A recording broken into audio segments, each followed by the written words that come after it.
Apa beda ustadz sejati dengan ustadz malpraktek? Ustadz sejati tahu bahwa dalam tradisi keilmuan Islam, perbedaan pendapat di kalangan ulama adalah rahmat, anugerah bagi umat. Ini berdasar hadis, ikhtilafu ummati rahmatun. Perbedaan pendapat di kalangan umatku adalah rahmat.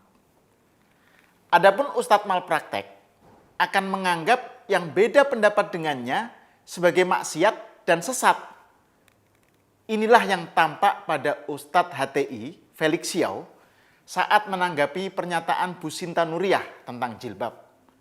Ia nge-tweet begini, nggak mau berhijab ya silahkan aja, tapi ngomong hijab itu nggak wajib bagi muslimah, itu pernyataan yang maksa banget. Udah maksiat, maksa lagi. Felix bukannya menyoal hujah atau argumen Bu Sinta, tapi justru malah menghujat. Ustadz sejati menyadari bahwa dalam memahami Quran dan Sunnah ada dua pendekatan, tekstualis dan kontekstualis.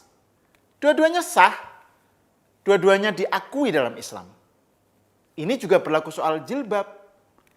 Yang meyakini jilbab wajib karena berpatokan pada makna harfiah ayat, silahkan. Tapi yang berpendapat jilbab tidak wajib bagi muslimah saat ini, juga monggo. Tapi ustadz malpraktek tidak mengakui keragaman pendapat tersebut. Baginya, pemahaman harfiahnya terhadap ayat jilbab adalah satu-satunya kebenaran. Karena dianggap sama persis dengan aturan Tuhan. Yang berbeda dengan si ustadz, divonis maksiat. Sikap semacam ini jelas malpraktek. Karena dalam Islam, aturan Tuhan dirumuskan sebagai fikih. Artinya, pemahaman manusia tentang aturan Allah tersebut. Apa yang betul-betul dimaui Allah lewat hukum-hukumnya, hanya bisa diketahui melalui pemahaman manusia. So, baik penafsiran tekstual maupun kontekstual terhadap Quran dan hadis, adalah upaya manusia untuk memahami hukum Allah.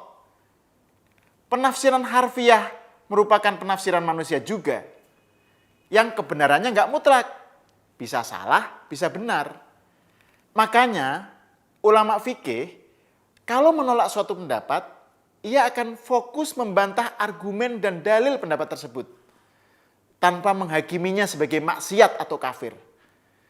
Menolak suatu pendapat sah-sah aja, tapi tanpa mengklaim jadi Tuhan. Sesuai dengan adagium Imam Asy-Syafi'i, qauli shawabun wa yahtamilul khata' wa qaulu ghairi khata'un wa yahtamilus shawab. Pendapatku benar, tapi mengandung kemungkinan salah. Pendapat selain aku salah, tapi bisa jadi benar. Karena itu, jangan sekali-kali mengklaim bahwa pemahaman kita identik dengan maunya Allah. Ini kan justru menyamakan Allah dengan diri kita. Sikap semacam inilah yang dulu di zaman awal sejarah Islam ditampilkan oleh sekte Khawarij. Khawarij dulu juga menganggap bahwa satu-satunya cara untuk mematuhi dan menegakkan hukum Allah adalah dengan penafsiran harfiah terhadap Quran dan Sunnah. Yang tidak sesuai dengan mereka divonis sebagai melanggar hukum Allah, sebagai maksiat yang harus diberantas.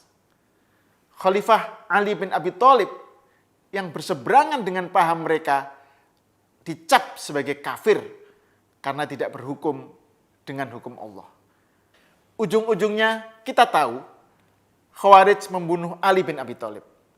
Dan mereka merasa tindakannya itu demi menegakkan hukum Allah dan memberantas kemaksiatan. Merasa diri paling taat aturan Allah sambil mencap yang beda dengannya sebagai maksiat yang harus diberantas. Itulah Khawarij. Selain itu, penolakan Felix dan ketidakpahamannya terhadap tafsir kontekstual membuatnya mati-matian membela khilafah dan mengharamkan nasionalisme. Karena menurut dia, membela nasionalisme nggak ada dalilnya. Kalau begitu cara berpikirnya, Bagaimana dengan penghapusan perbudakan di zaman modern? Kan nggak ada dalilnya juga. Apa dengan begitu perbudakan nggak usah dihapus saja? Ini ngaco. Jadi gini, Vel, peristiwa dan konteks baru yang tidak kita temukan rujukan tekstualnya di Quran dan Sunnah akan selalu muncul. Karena nas itu terbatas. Sedangkan peristiwa baru tak henti-hentinya muncul. Kata Ibnu Rushd dalam Bidayatul Mujtahid, di satu sisi ada an-nusus al-mutanahiyah, nas atau teks syariah yang terbatas, selesai.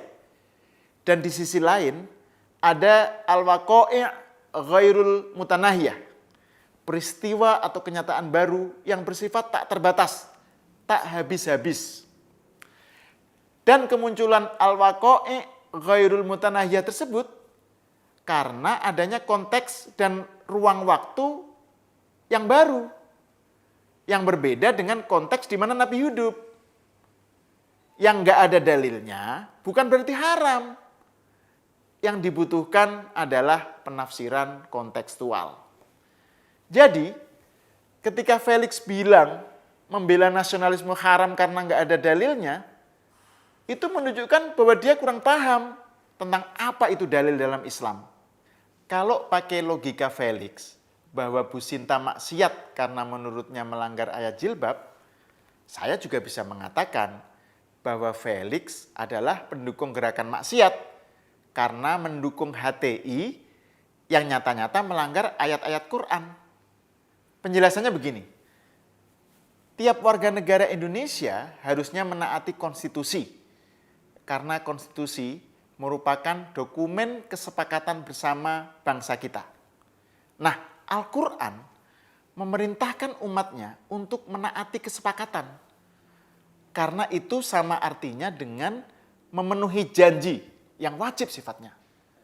Seperti dalam ayat yang artinya, penuhilah perjanjian kalian, sesungguhnya janji itu akan dituntut pertanggungjawabannya. Ayat yang senada bisa kita temukan di beberapa surah lain. Rasulullah juga memerintahkan umat Islam untuk menaati kesepakatan. Bahkan Rasul tegas memberi sanksi pelanggar kesepakatan, apapun agamanya. Rasul menghukum pelanggar perjanjian Madinah, baik itu dari Yahudi atau Muslim. Ini juga berlaku untuk konteks kita sekarang. Negara Pancasila adalah negara kesepakatan yang mengikat warga Indonesia, apapun agamanya. Warga Muslim Indonesia yang mengkampanyekan khilafah sejatinya telah melakukan makar terhadap Republik. Kalau ente mau menegakkan khilafah silakan aja, tapi copot dulu kewarganegaraan ente. Jangan di Indonesia. Kalau masih jadi warga negara RI, tapi keluar-keluar mau bikin khilafah, yaitu makar. Pengingkaran sepihak terhadap kesepakatan bersama bangsa kita. Ini jelas melanggar Quran. Maksiat kalau menurut logika Felix. Tapi saya tidak mau ikut-ikutan perilaku Ustadz malpraktek model Felix yang melabeli pemahaman yang berbeda dengannya sebagai maksiat. Saya memang menolak HTI yang melanggar Quran. Tapi saya nggak mau menyebutnya Hizbul Maksiat Indonesia. Saya Ahmad Sahal, kita jumpa lagi di episode mendatang. Jangan lupa subscribe, like, dan komen akun Cokro TV.